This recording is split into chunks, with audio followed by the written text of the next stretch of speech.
Hey friends, welcome back to A Simple Truth, continuing through Leviticus, today 19 through 21. And I told you last time that we were going to talk through some laws, and that's what we did. And we're continuing with today some moral and some ceremonial laws as well. We'll also talk about what is the actual penalty for breaking some of these laws. And some of them are very, very strict. And rightly so. So we'll take a look at that. We'll also take a look at what should priestly conduct look like. So if these are God's people and they are to be set apart from the people around them, that's one thing. But the priests are even to be set apart even further, since they are reporting and confessing on behalf of the other Israelites. So we'll take a look at that. So again, Leviticus 19 through 21. So, chapter 19. And the Lord spoke to Moses, saying, Speak to all the congregation of the children of Israel, and say to them, You shall be holy, for I, the Lord, your God, am holy. Every one of you shall revere his mother and father, and keep my Sabbaths. I am the Lord your God. Do not turn to idols, nor make for yourselves molded gods. I am the Lord your God. And if you offer a sacrifice of a peace offering to the Lord, you shall offer it of your own free will. It shall be eaten the same day you offer it, and on the next day. And if any remains until the third day, it shall be burned in the fire. And if it is eaten at all on the third day, it is an abomination. It shall not be accepted. Therefore, everyone who eats it shall bear his iniquity, because he has profaned the hallowed offering of the Lord, and that person shall be cut off from his people. When you reap the harvest of your land, you shall not wholly reap the corners of your field, nor shall you gather the gleanings of your harvest. And you shall not glean in your vineyard, nor shall you gather every grape from your vineyard. You shall leave them for the poor and the stranger.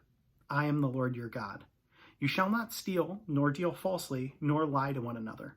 And you shall not swear by my name falsely, nor shall you profane the name of your God. I am the Lord. You shall not cheat your neighbor, nor rob him. The wages of him who is hired shall not remain with you all night until morning.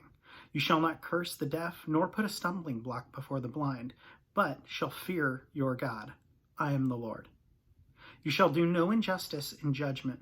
You shall not show partial to the poor, nor the honest person of the mighty. In righteousness you shall judge your neighbor. You shall not go about as a talebearer among your people, nor should you take a stand against the life of your neighbor. I am the Lord. You shall not hate your brother in your heart. You shall surely rebuke your neighbor, and not bear sin because of him.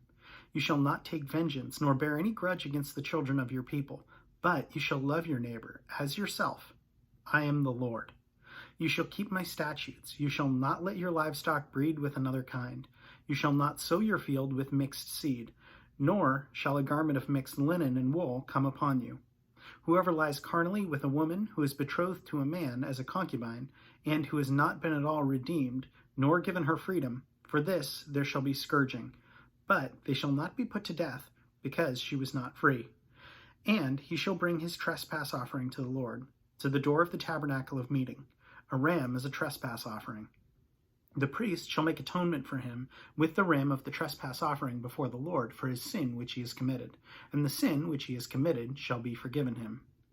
When you come into the land and have planted all kinds of trees for food, then you shall count their fruit as uncircumcised.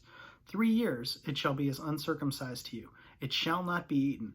But in the 4th year all fruit shall be holy, a praise to the Lord. And in the 5th year you may eat its fruit, that it may yield to you its increase. I am the Lord your God. You shall not eat anything with the blood, nor shall you practice divination or soothsaying. You shall not shave around the sides of your head, nor shall you disfigure the edges of your beard. You shall not make any cuttings in your flesh for the dead, nor any tattoo marks on you. I am the Lord. Do not prostitute your daughter to cause her to be a harlot, lest the land fall into harlotry, and the land become full of wickedness. You shall keep my Sabbaths, and revere my sanctuary. I am the Lord. Give no regard to mediums and familiar spirits. Do not seek after them, to be defiled by them. I am the Lord your God. You shall rise before the gray-headed and honor the presence of the old man, and fear your God. I am the Lord. And if a stranger with you dwells with you in your land, you shall not mistreat him. The stranger who dwells among you shall be to you as one born among you, and you shall love him as yourself, for you were strangers in the land of Egypt. I am the Lord your God. You shall do no injustice in judgment, in measurement of length, weight, or volume. You shall have honest scales, honest weights, an honest ephah, and an honest hin. I am the Lord your God, who brought you out of the land of Egypt. Therefore, you shall observe all my statutes and all my judgments and perform them. I am the Lord. Chapter 20. Then the Lord spoke to Moses, saying, Again you shall say to the children of Israel, whoever of the children of Israel, or of the strangers who dwell in Israel, who gives any of his descendants to Molech, he shall surely be put to death. The people of the land shall stone him with stones. I will set my face against that man, and will cut him off from his people, because he has given some of his descendants to Molech, to defile my sanctuary, and profane my holy name. And if the people of the land should in any way hide their eyes from the man when he gives some of his descendants to Molech, and they do not kill him, then I will set my face against that man and against his family, and I will cut him off from his people, and all who prostitute themselves to commit harlotry with Molech. And the person who turns to mediums and familiar spirits to persecute himself with them, I will set my face against that person and cut him off from his people. Consecrate yourselves, therefore, and be holy, for I am the Lord your God, and you shall keep my statutes and perform them. I am the Lord your God, who sanctifies you. For everyone who curses his father or mother shall surely be put to death. He has cursed his father or mother, his blood shall be upon him. The man who commits adultery with another man's wife, he who commits adultery with his neighbor's wife, the adulterer and the adulteress shall surely be put to death. The man who lies with his father's wife has uncovered his father's nakedness. Both of them shall surely be put to death. Their blood shall be upon them. If a man lies with his daughter-in-law, both of them shall surely be put to death. They have committed a perversion. Their blood shall be upon them. If a man lies with a male as he lies with a woman, both of them have committed an abomination. They shall surely be put to death. Their blood shall be upon them. If a man marries a woman and her mother, it is wickedness, and they shall be burned with fire, both he and they, that there may be no wickedness among you. If a man mates with an animal, he shall surely be put to death, and you shall kill the animal. If the woman approaches any animal and mates with it, you shall kill the woman and the animal. They shall surely be put to death. Their blood is upon them.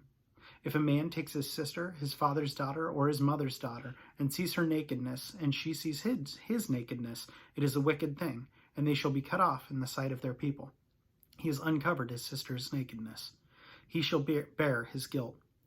If a man lies with a woman during her sickness and uncovers her nakedness, he has exposed her flow, and she has uncovered the flow of her blood. Both of them shall be cut off from their people.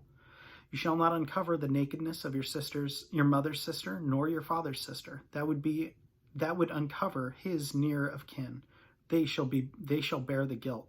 If a man lies with his uncle's wife, he has now uncovered his uncle's nakedness. They shall bear their sin. They shall die childless. If a man takes his brother's wife, it is an unclean thing. He has uncovered his brother's nakedness. They shall be childless. You shall therefore keep all my statutes and all my judgments, and perform them, that the land where I am bringing you to dwell may not vomit you out. And you shall not walk out in the statutes of the nations which I am casting out before you. For they shall commit these things, and therefore I abhor them. But I have said to you, you shall inherit the land, and I will give it to you to possess, a land flowing with milk and honey. I am the Lord your God, who has separated you from the peoples. You shall therefore distinguish between clean animals and unclean, between unclean birds and clean. And you shall not make yourselves an abominable by beast or by bird or by any kind of living thing that creeps on the ground, which I have separated from you as unclean. You shall be holy to me, for I am the Lord, am holy, and have separated you from the peoples, that you should be mine. A man or a woman who is a medium or familiar has familiar spirits shall surely be put to death. They shall stone them with stones. Their blood shall be upon them. Chapter 21. And the Lord said to Moses, Speak to the priests, the son of Aaron, and say to them, None shall defile himself for the dead among his people, except for his relatives who are nearest to him, the mother, his father, his son, his daughter, and his brother, also his virgin sister, who is near to him, who has had no husband. For her he may defile himself. Otherwise he shall not defile himself, being a chief man among his people, to profane himself. They shall not make any bald place on their heads, nor shall they shave the edges of their beards, nor take any cuttings in their flesh. They shall be holy to the Lord their God, and not profane the name of the Lord their God. For they offer the offerings of the Lord made by fire, and the bread of their God. Therefore they shall be holy.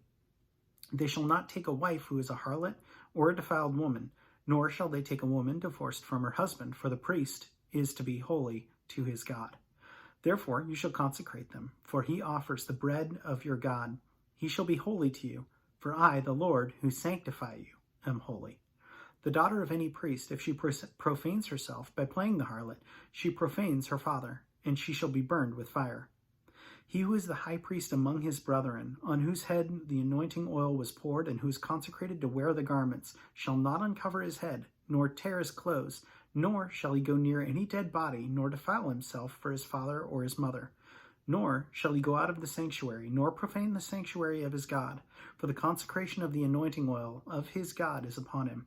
I am the Lord. And he shall take a wife in her virginity, a woman or a divorced woman or a defiled woman or a harlot. These he shall not marry, but he shall take a virgin of his own people as his wife. Nor shall he profane his posterity among his people, for I am the Lord, sanctify him. And the Lord spoke to Moses, saying, Speak to Aaron, saying, No man of your descendants in succeeding generations who has any defect may approach to offer the bread of his God. For any man who has a defect shall not approach a man blind or lame, or who has marred face, or any limb too long, a man who has broken foot or a broken hand, or is a hunchback or a dwarf, or a man who has a defect in his eye, or eczema, or a scab, or is a eunuch. No man of the descendants of Aaron the priest who has a defect shall come near to the Lord, shall come near to offer the offerings made by fire to the Lord. He has a defect. He shall not come near to offer the bread of his God. He may eat the bread of God, both on the most holy and the holy. Only he shall not go near the veil or approach the altar, because he has a defect, lest he profane my sanctuaries. For I, the Lord, sanctify them. And Moses told it to Aaron and his sons and to all the children of Israel. So a lot of penalties that we've talked about. And I know we talked about some of that stuff yesterday, and a lot of really strict regulation. And I guess that got me thinking, are these penalties really necessary? Are these incredibly strict regulations necessary? And my knee-jerk reaction is to say no. But then when I start to look at this, probably from a healthier perspective, and recognize that these are God's people, they're often considered God's children, and that's what he calls them as well. Don't we have regulations and expectations and penalties for our children if they step out of line? I mean, I'm looking at that stuff by Molech, by offering any of their kin to Molech. And I've heard it said that Molech was essentially a statue with its arms out, and people would place their babies or their children in the arms of this statue and burn them alive. And this is something that God is stopping. If they are honoring the traditions of their forefathers, and their forefathers are offering their children to Molech, then that's something that's going to continue for generations, and just continue to poison God's people, to poison the Israelites. So this is God stopping that immediately and saying, hey, they have no place among me, those who would worship these other gods, those who would do some of this. There was so much stuff in this last, in today's reading, because even, where are we? Leviticus 19, when talking about the gleanings, what is that? 19:9. You shall reap the harvest of your land. You shall not wholly reap the corners of your field, nor shall you gather the gleanings of your harvest, and you shall not glean your vineyard, nor shall you gather every grape of your vineyard. You shall leave them for the poor and the stranger. I am the Lord your God. And I love that. That's God's plan right there for how we are to treat those that are in need. We are to be giving. We are not to be stingy. going through and gleaning would just be cleaning up after the main harvesters to make sure, hey, we got everything out of the field. We got the very, very, very most of our harvest. And you'll see this in Ruth too, when Boaz tells his men, hey, leave some of this stuff. Let Ruth glean with the other people that need to glean. And this is God preparing his way, but also allowing people that are hard up of luck or have no other means to make food, is to say, hey, we need not be stingy. God has allowed us to have this field. We need to allow others to benefit from that. That doesn't mean that I'm in massive favor of taxation. I don't think that that's how it's done, right? Is forcing people to give their money. But this is God telling his people, this is my plan for those in need. You are called to be holy. And one of the ways to do that is to allow others to prosper through what I've given you. So yeah, some very, very cool stuff and really cool to see here, even as early as Leviticus. So yeah, definitely fun stuff. Anyway, as always, thank you so much for joining and hope you have a great rest of your day. Talk to you then.